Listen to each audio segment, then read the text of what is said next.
And game four is in the books. OKC Indy. Man, it was a good game. It was really, really good. It was nip and tuck pretty much the whole way. First quarter, second quarter, third quarter, these teams really step by step with each other. The game does end 111 to 104 in favor of the Thunder. Let me tell you guys what I saw. I'll kind of give you guys my takeaways, what this means for OKC, Indy, and the series. So, first of all, I want to say this has been one of the most fun basketball series I've seen in a long time. It's been phenomenal.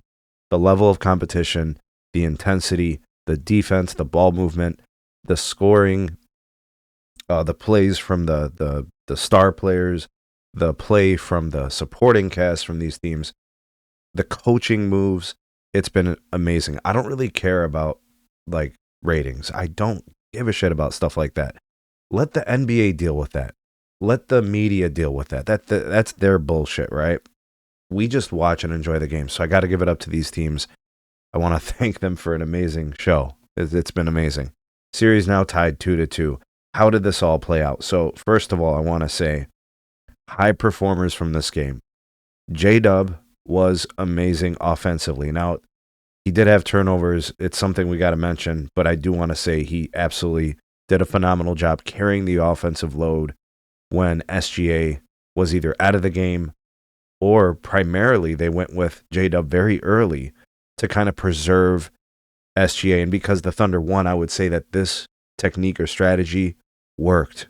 It's the same thing I saw last game and the game before in the beginning, going with other players kind of running the point to preserve SGA.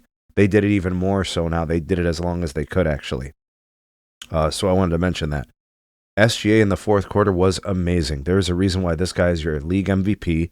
He is fantastic. He saved his best performance for the end of the game. And that's what you got to do sometimes. That's what it is, especially in the finals. Lou Dort was stellar defensively, steals, stops, rebounds, turnovers that turned into points for them. Alex Caruso, I mean, what can we say about this guy? He is like the MVP of the bench on like any team. This dude is huge.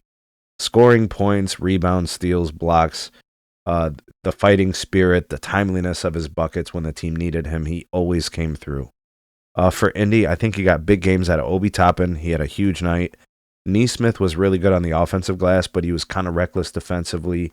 A lot of reachy fouls. Maybe the refs kind of, maybe they're a little bit touchy. I don't know. It depends on what you guys agree or disagree. You could tell me. Nemhard was very good defensively, but offensively, the Pacers, there were stretches where, you know, they were forced to take bad shots. You know, the shot clock was winding down. Saw it to OKC too. Credit to the defenses of these two teams, but from the bad, Mathurin missing free throws at the end of the game, not even giving his team a chance to win. Indy, you know, a lot of fouls on inbound plays. Like, that's crazy. What are we doing? Also bad, I mentioned the J-Dub turnovers for OKC, and then OKC's three-point shooting. It was atrocious. It was like 3 of 17.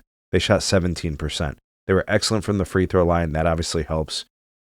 They were fantastic on the offensive glass. They were +5 there. They were +10 overall on the glass. So that was a big thing for them.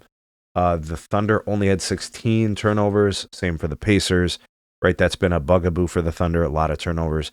You know, the team that seems to be winning the turnover battle seems to be putting themselves in a position to win the game. And I think the execution at the end, outside of OKC on the glass, preventing the fast break points and opportunities for the Pacers, and then the fourth quarter execution, absolutely flawless. Phenomenal job by Mark Daignault with his rotations, getting the right guys in there at the right time. The Thunder were getting a lot of points in the paint. You know, they obviously weren't hitting any shots outside. I don't want to bore you guys too much with too much of the technicals, but from like just the player performances, I would say, you know, Chet was good. You know, he was very good on the glass. He had 15 rebounds, 4 of them offensive, a steal, a block. He was active.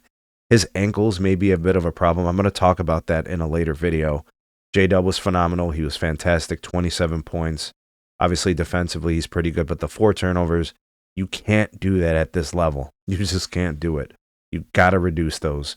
35 for SGA, most of them earned in the fourth quarter. The free throws in the fourth quarter, He was 10 out of 10, I think. No free throws until the fourth. You know, Alex Caruso, man, he's just fantastic. This guy is a difference maker. He is OKC's X factor. You know, him, J-Dub, on any given night. And I think Chet played good enough, on both sides of the ball. Could have used some more scoring, but I'm telling you guys, his ankles, it's limiting him. I really do believe that was part of it, tonight. And he fought through it, and respect to him. He's a tough dude. He's a young guy.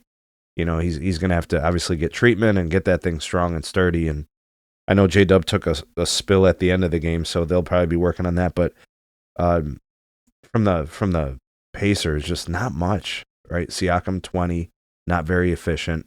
5 steals though, he was huge. Had a block. Nembhard had 4 turnovers. Halliburton had 5 turnovers. Don't let anybody tell you Tyrese Halliburton had a good game. I know he scored 18, but he was 1 of 7 from 3. He had 5 turnovers. Outside of getting to the rim a couple of times for some layups, he was very quiet. He was taking some bad shots. I saw SGA block one of his threes. So he's a fantastic player, but he is not without flaws. I feel like everybody's on the Hallie bandwagon after after calling him overrated, and now him kind of being underrated, but you don't want to, get too far ahead of yourselves. Anyways, I want to talk about the rest of the series. So now with the series 2-2, this is now a best of 3, and this is going to be 2 games potentially in OKC. And the reason I say potentially is because if a team rips off 2 in a row, then the series is over. It's not going to be a second game out of 3 in OKC. But this is what I was saying on a live stream. I don't know if you guys know Mookie Jones. I was on that live stream with him. He was saying the series is over, blah, blah, blah. It is not over. These are 2 of the best teams we've seen in a long time, like cohesively as a team. They play for each other. They play hard. They're well coached. There's effort. They don't quit. They're resilient. They're tough. Mentalities, like the physical fitness we're seeing from these teams. Everything is being tested and tried. This is going to be a huge next game. If OKC wins Game 5, you feel very confident that OKC likely wins the finals, right? You look at the statistics, and that tells you a lot, right? We were talking about how in Game 3, who wins that game wins 80% of the time.